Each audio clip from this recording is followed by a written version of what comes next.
Hi, welcome to our channel where we share the most intriguing stories. When a quiet engineer trades blueprints for wrenches and peace for passion, he doesn't expect war with the HOA queen next door. But when obsession turns to sabotage and trespass to crime, one locked garage becomes the battleground for privacy, power, and justice. I never thought I'd end up living in a townhouse on the edge of Denver. After a decade in Boulder as an engineer drafting blueprints for other people's cars, I got tired of staring at CAD models and meetings about meetings. I wanted to smell gasoline and feel steel under my hands, not stare at pixels. So, I sold off my downtown condo, bought a small corner unit on a quiet street, and converted the garage into a proper workshop. For most people, it was just a garage. For me, it was a sanctuary. Inside sat my pride and joy, a stripped-down shell of a 1967 Shelby GT 500 that I was restoring bolt by bolt. Next to it stood racks of Snap-on and Bosch tools, each worth more than the furniture in my living room, and my heavily modified Yamaha road bike waiting for the next race season. Every square inch of that space carried more value than the rest of the townhouse combined. Because of that, the garage stayed locked at all times. The locks weren't some flimsy hardware store crap either. I'd swapped them out for industrial grade, the kind you'd expect on a warehouse door. A man doesn't leave treasure unguarded, and to me, that Shelby was treasure. Still, I had to laugh sometimes. I lived in a neighborhood ruled by a homeowners association, yet my garage wasn't even technically under their jurisdiction. The previous owner had wrangled some exemption, meaning the HOA's maintenance agreements stopped at my front door. That loophole drove Karen Taylor insane. Karen was 60, widowed, and the queen bee president of the HOA. She lived 3 houses down, but somehow had an endless supply of opinions about my corner lot. Karen's voice carried across the street more than once. That garage ruins the aesthetic, or who knows what kind of vagrants could hide in there. She'd drop those lines loud enough for the mailman to hear. I'd ignore her, but every time she turned her attention to my property, it was like a mosquito buzzing near your ear. Impossible not to notice. Eventually, I'd had enough. I drafted a formal letter, printed it, signed it, and mailed it to the HOA. My garage was private, their rules didn't apply, and any attempt at entering would be trespassing. The kind of letter lawyers love because it leaves no wiggle room. That didn't stop her. Instead, it seemed to fuel her. Over the next month, someone bashed in my mailbox. Twice. Then, anonymous notes showed up in a neighbor's mailbox, accusing me of running an unlicensed auto repair business. Another time, I stepped out on my porch at midnight and saw faint beams of light sweeping across my driveway. Flashlights moving too, deliberately to be kids. I knew harassment when I saw it, so I installed cameras. Not the fake plastic domes, but real high-resolution units tucked under the eaves. I routed the feed straight to my phone. If anyone decided to get curious about my garage, I wanted to see their face in full HD. Life quieted down for a couple of weeks, almost like Karen had gotten bored. But I've learned something over the years. When someone like her goes quiet, it doesn't mean they've given up. It means they're planning. The letters started piling up like junk mail I hadn't asked for. Only these weren't pizza coupons or cable promos. They were notices of concern from the HOA board. Each one dressed up in polite language, but dripping with the same poison underneath. Your garage door may be out of compliance with neighborhood standards. Several neighbors have expressed concerns about unusual activity. Failure to address. These matters could result in penalties. I read every word, then tossed them in a drawer I mentally labeled future courtroom evidence. I wasn't about to let Karen dictate what color my garage door should be, or whether I could work late restoring a car. Still, I noticed something darker about the tone. It wasn't just passive-aggressive nagging, it was the setup to a move. I'd been around long enough to recognize when someone was building a case, real or imagined. Then came the meeting.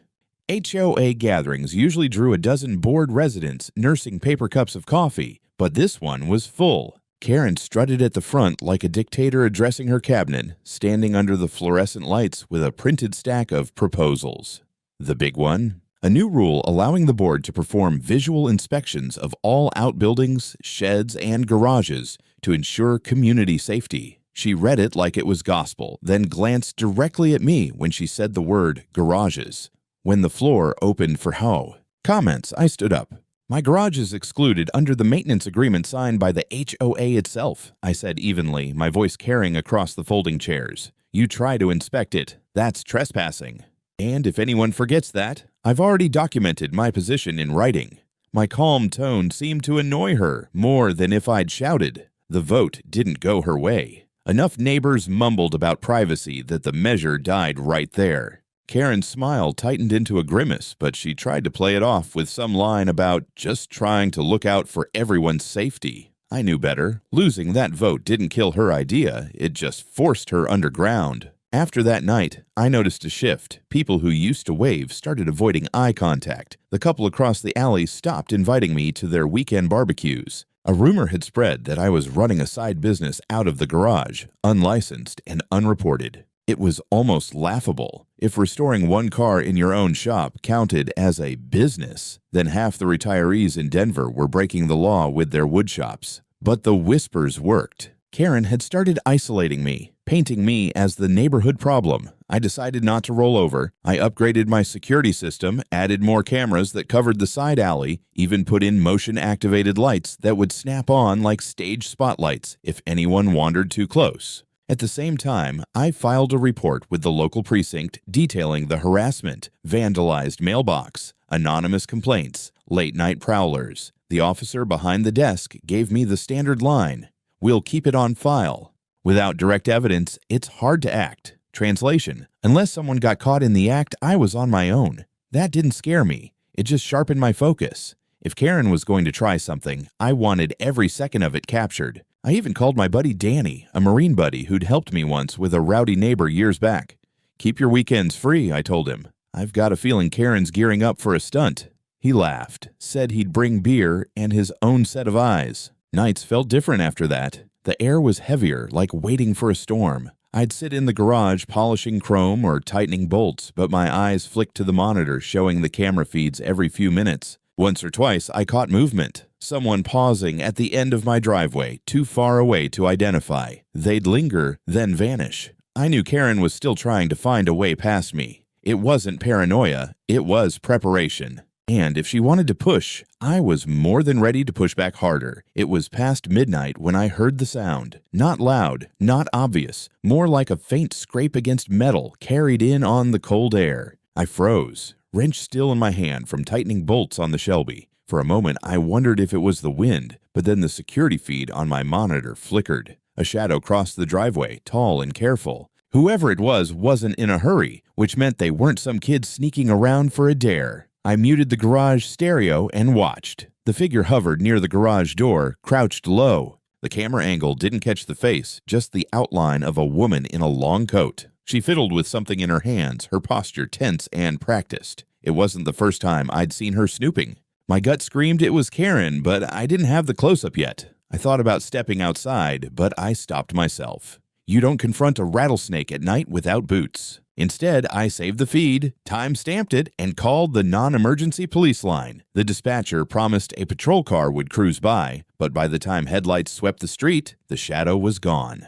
All they found were faint scuff marks near the door, like someone had tried to test the lock with the screwdriver. The next morning, I drove straight to the locksmith I trusted and swapped the lock for a new industrial-grade cylinder. I kept the receipt and stapled it to a folder I'd started, HOA nonsense, potential lawsuit. Every scrap of paper went in there, the threatening letters, the vandalized mailbox photos, and now this receipt. My engineer brain treated it like assembling parts for an engine, methodical, one piece at a time. Later that week, Karen bumped into me while I was unloading groceries. She gave me her saccharine smile. "You know," she said, loud enough for the neighbor across the street to hear, "the previous owner of your unit used to give me a spare key to check on things. You really should have trusted me with the same courtesy." Her eyes flicked to the garage door as she said it. I almost laughed in her face. "That's funny," I said, setting down a bag, "because I replaced the lock 2 days ago.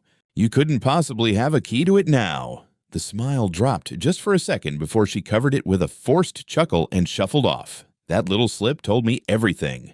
She'd already planned to explain away her presence if she got caught, claim she had a key from the old owner, pretend it was innocent. That night, I called Danny. "It's starting," I told him. "She's testing the waters. I need you to come by this weekend, just in case he didn't even hesitate. You want backup, you got it." I'll bring my own coffee and stay up as late as you need. 2 nights later, the cameras caught something again. Faint movement by the side alley, someone pacing near the garage wall. The figure raised a hand, measuring something against the siding, maybe with a ruler or tape. It lasted only a minute before they darted off, but it was enough. I clipped the footage, added it to the folder. When I replayed the feed, the dread in my stomach hardened into resolve. She wasn't giving up. She was practicing, scouting, trying to figure out how to get inside. And now I knew. The next time she came, she'd bring tools. The night before it happened, everything felt deceptively calm. Danny had stayed over, the two of us tinkering with the Yamaha until late, sipping beer and talking trash like the old days. He crashed on the couch, and I headed upstairs around 2 in the morning, convinced that nothing was going to happen. That's how it usually goes. The second you relax, trouble shows up. At 6:12 in the morning, while I was dead asleep, my phone buzzed with a notification from the security system. Normally, I would have ignored it, assuming it was a stray cat or a car passing by. But fate had another set of eyes on my property that morning. Across the street, my neighbor Lindsay was out for her usual jog. Lindsay was in her mid-40s, sharp-eyed, and not the kind of woman who ignored details. She used to work as a crime scene investigator before she retired, and old habits die hard. As she stretched on the curb, she noticed someone crouched low in front of my garage door. A figure in a baseball cap and oversized hoodie, shoulders hunched, moving with deliberate precision. At first glance, it might have looked like someone fumbling with their keys. But Lindsay had seen enough in her line of work to know the difference between a house key and a set of picks. She pulled out her phone, snapped a photo, and quietly dialed 911 while slipping into the shade of a tree. She didn't just call. She started recording. From her angle, she had a clear shot of the woman kneeling in front of my garage,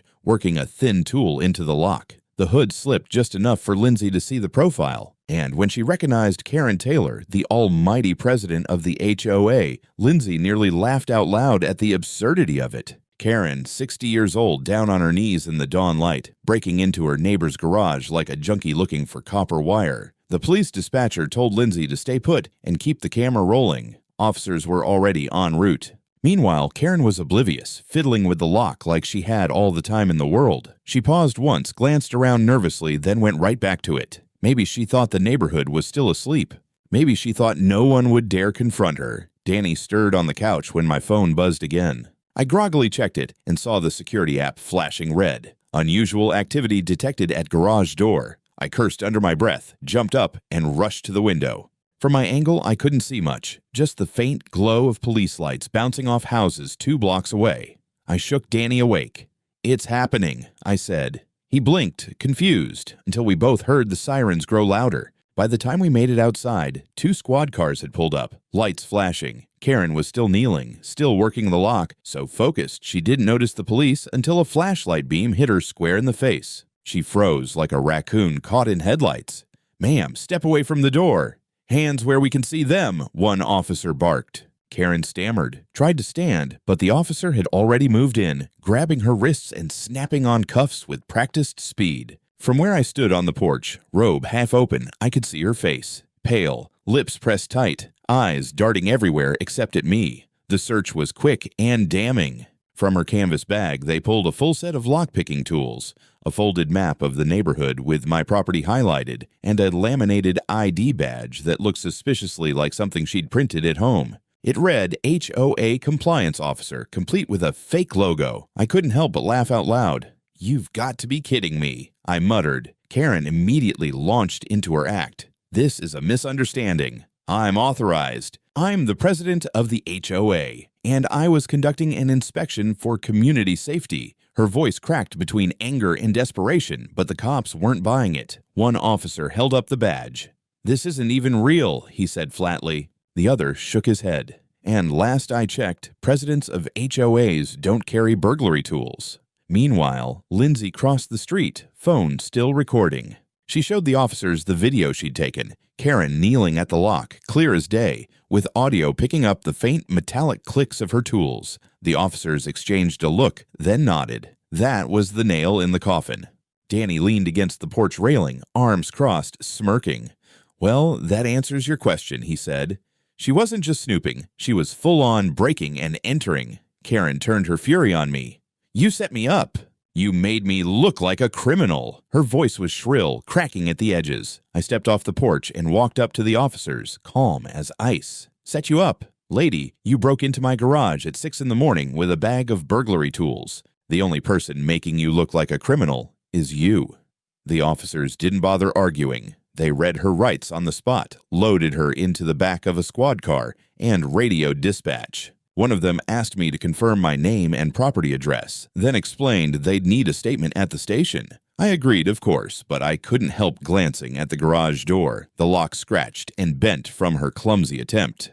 It was a hell of a thing, seeing the line finally crossed in broad daylight. Lindsay came over after the cars pulled away, still holding her phone. "Got the whole thing," she said matter-of-factly. "Photos, video, timestamps. If she tries to wiggle out of this, she's going to regret it." I shook her hand, genuinely grateful. "You just saved me months of headaches." She shrugged. "No one should have to put up with this crap. Besides, she's been asking for it." Danny slapped me on the shoulder. "Told you I'd bring backup." "Didn't expect it to be your neighbor, though." We all laughed, the adrenaline finally giving way. But beneath it, I felt a new edge of anger. Karen had escalated from harassment to outright burglary. And if she thought she could spin this as some HOA duty, she was in for the fight of her life.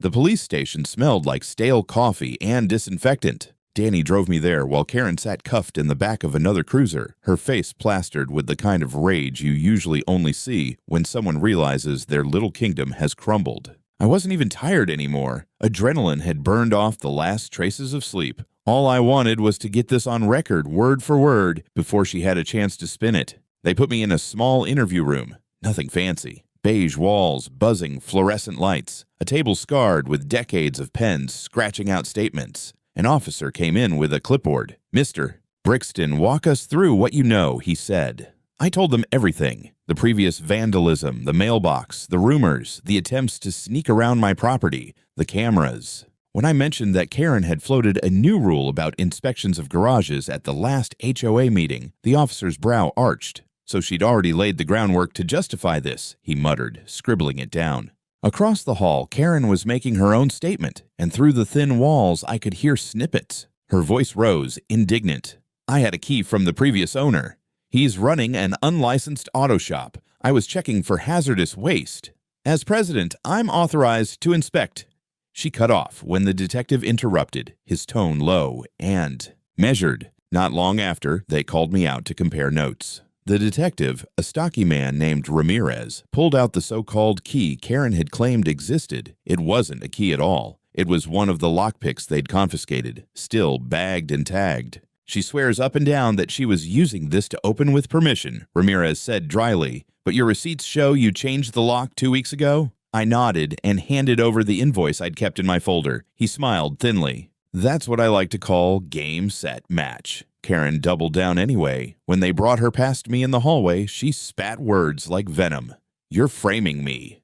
You're trying to humiliate me in front of the whole neighborhood." I didn't even flinch. "No, Karen," I said evenly. "You manage that all by yourself."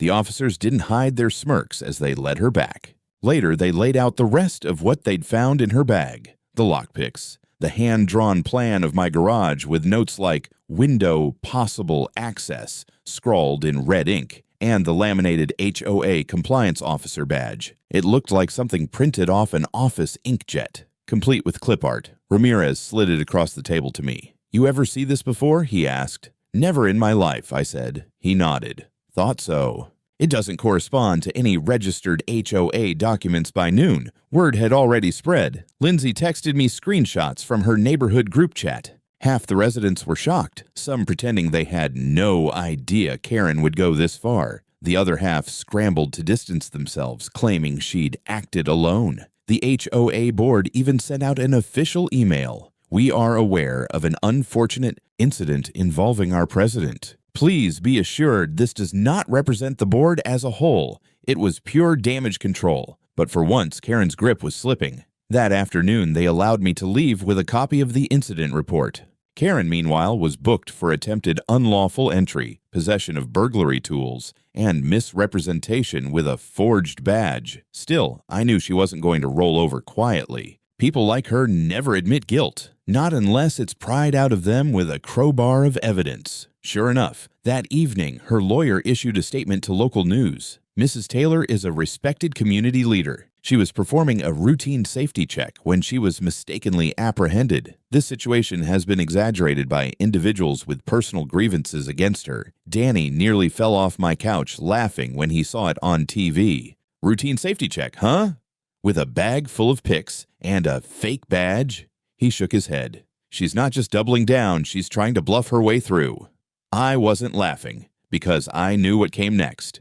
A legal battle. And while I had evidence stacked high, Karen still had connections, a board desperate to salvage its reputation, and just enough shamelessness to make things messy. I called Lindsay, thanked her again for the footage. "Don't thank me yet," she said. "You'll need every angle covered. I've got more video from last month, her sneaking around your property with a tape measure. Want me to pull the files?" My answer was immediate. "Yes, pull everything. We're not just defending here.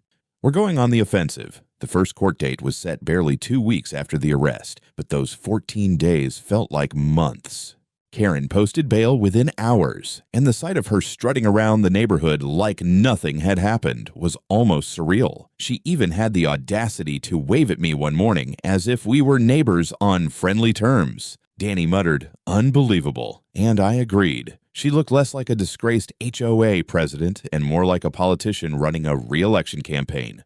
But if she thought appearances would save her, she underestimated just how much evidence we had stacked. Lindsay had been busy. A few nights after Karen's arrest, she stopped by my house with a flash drive. "Thought you'd want this," she said, handing it over. On it was security footage from her own cameras, dating back several months. And there it was, Karen at midnight, walking along the side of my garage with a tape measure in her hand, jotting notes on a clipboard. Another clip showed her crouched near my trash bins, rifling through bags. She wasn't just nosy. She was building a case, or at least trying to fabricate one. My lawyer, a sharp-tongued woman named Rachel Grant, practically salivated over the footage. "This isn't just unlawful entry," she said. "This is premeditated harassment. We can hit her with stalking, invasion of privacy, defamation, the whole playbook." She leaned back in her chair, smirking. "Karen wants a fight? Let's give her one."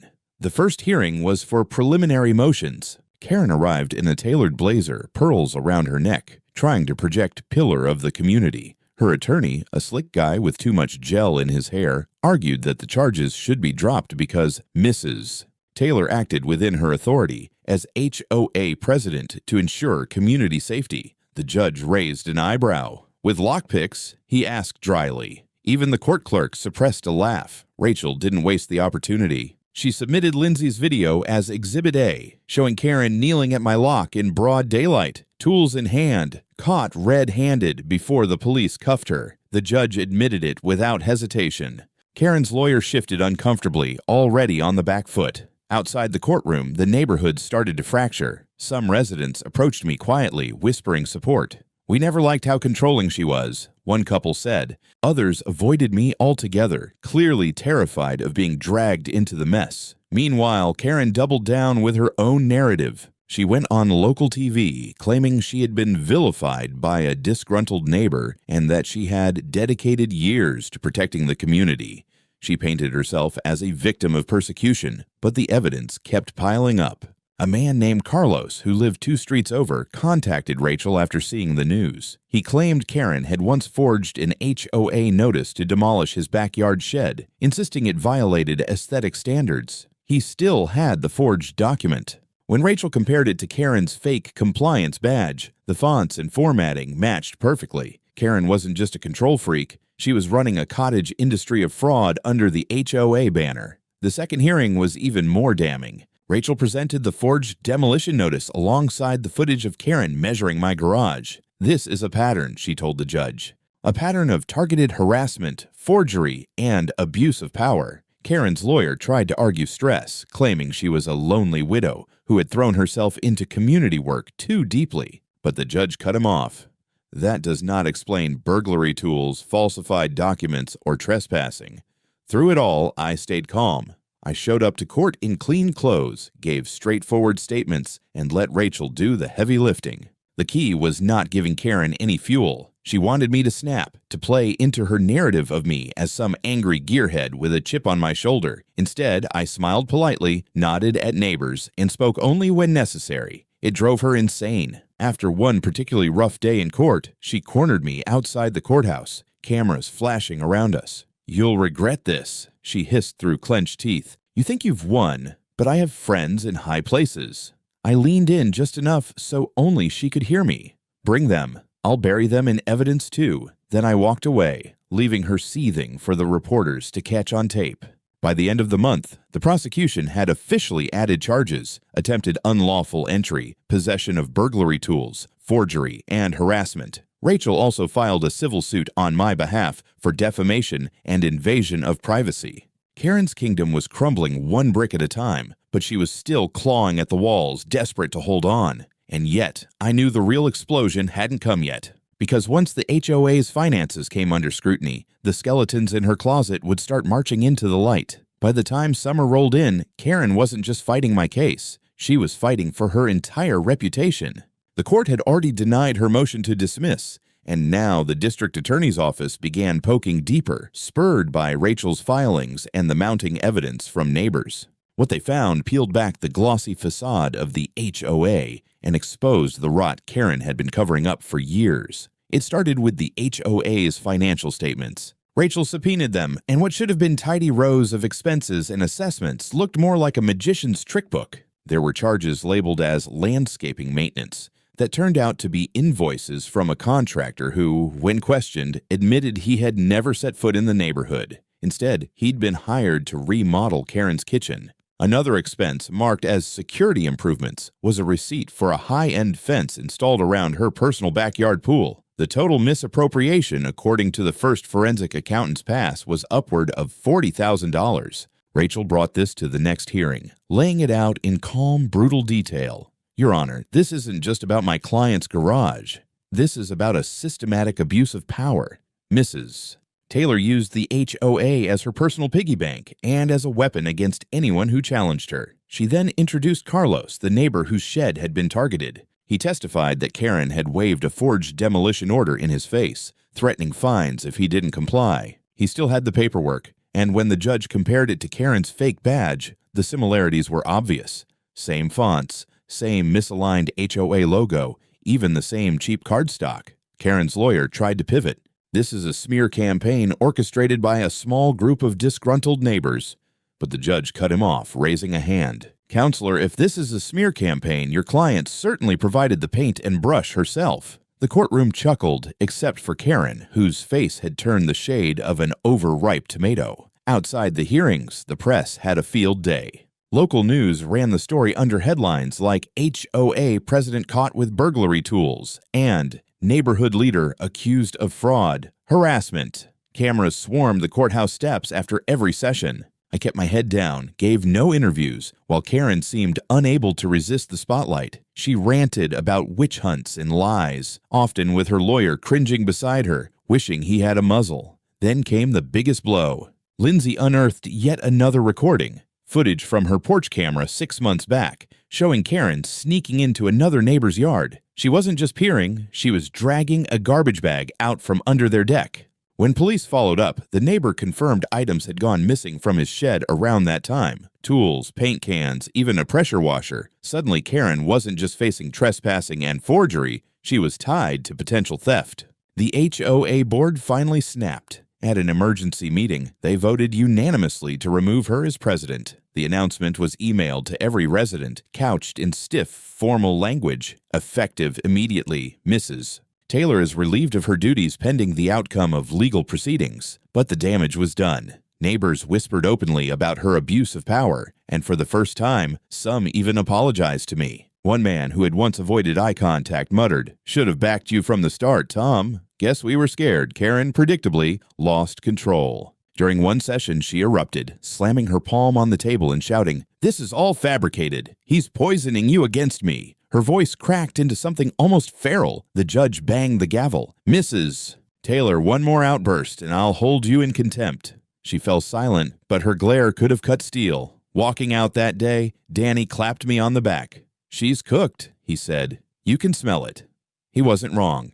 The combination of burglary tools, fake documents, video footage, and now financial fraud was overwhelming. The DA expanded the charges to include embezzlement of HOA funds and criminal trespass. Rachel was practically glowing as she updated me. She's circling the drain. Now it's just about how hard she lands. For me, the strangest part was the sense of calm that came with it. Months earlier, Karen had been a constant shadow, a mosquito bite that wouldn't stop itching. Now she was unraveling publicly, piece by piece, while I stood on the sidelines with a growing pile of evidence. But I also knew the fight wasn't over until the gavel fell. Karen was still dangerous, still unpredictable, and still shameless enough to try one last desperate move. The courtroom was packed on the day of sentencing. Word had spread far beyond our neighborhood. Reporters filled the benches in the back, their pens and cameras ready to capture the fall of a woman who had once strutted around like she owned every blade of grass in our community. Karen shuffled in, no longer wearing pearls or tailored blazers, just a plain suit that did nothing to disguise the tired lines on her face. For the first time, she looked small. The judge began by recapping the charges: attempted unlawful entry, possession of burglary tools, forgery of HOA documents, harassment, embezzlement of community funds, criminal trespass. One by one, he listed them like nails being driven into a coffin. Karen sat rigid, jaw clenched, while her lawyer tried to keep his expression neutral. When it was my turn to speak, I stood tall and looked directly at the judge. "Your Honor," I said, "I moved here to build a quiet life. I restore cars, I work with my hands, and I mind my own business. All I asked was to be left alone in my own home, in my own garage. Instead, I was stalked, harassed, and finally targeted in an attempted break-in by someone who abused her position to control everyone around her. If Lindsay hadn't caught her on camera, who knows how far this would have gone. This wasn't about safety. This was about power. My words carried through the silence, and I could feel every eye in the room fixed on me. Karen's lawyer countered with a plea for leniency. He called her a widowed woman under stress, someone who simply took her responsibilities too seriously. He begged the court to consider probation. Karen nodded along, tears welling in her eyes, a performance she should have auditioned for on Broadway. The judge wasn't moved. "Mrs. Taylor," he said firmly, "your role as president of the HOA was to serve your community, not terrorize it. Instead, you chose to weaponize that authority for personal vendettas, financial gain, and harassment. You orchestrated a campaign of intimidation culminating in a blatant attempt to break into a private residence. The evidence is overwhelming, and your refusal to accept responsibility only underscores the danger you pose." He sentenced her to 14 months in state prison for attempted unlawful entry with tools, an additional suspended sentence contingent on her paying restitution and fines totaling $90,000, including coverage of my legal fees and compensation for the emotional and reputational damage. On top of that, he barred her from ever holding office in any HOA or community board again. The gavel fell, and the sound echoed like finality itself. Karen broke then, shouting as officers moved to escort her out. "This is injustice. You're all against me. He set me up." Her voice cracked, and for a moment, the mask slipped entirely. She looked less like a president and more like a desperate criminal dragged into the light. When the officers pulled her through the door, the room erupted in murmurs. Reporters scribbled furiously. Neighbors who had once avoided me now nodded, some even approaching to shake my hand. Carlos clapped me on the shoulder. "About damn time," he said. Lindsay smiled from the gallery, holding up her phone like a trophy. The same phone that had caught Karen's downfall in crystal clarity. In the days that followed, the HOA board received a court order to restructure under outside supervision. An interim president was appointed, someone with no ties to Karen's clique. Meetings were suddenly transparent, finances audited, and residents actually had a say without fear of retaliation. It was like watching a town crawl out from under a long shadow. As for me, I didn't waste time celebrating. I had work to do. The Shelby wasn't going to restore itself, and my Yamaha still needed a new clutch plate. But I did make one change. I bolted a heavy metal sign right to the garage door, black letters on silver, private shop, HOA access strictly prohibited. Trespassers will be filmed and prosecuted. Every time I looked at it, I felt the weight of what had happened, and the relief of knowing that line had finally been drawn. This was my property, my sanctuary. And no one, not even Karen Taylor, was ever going to take that from me.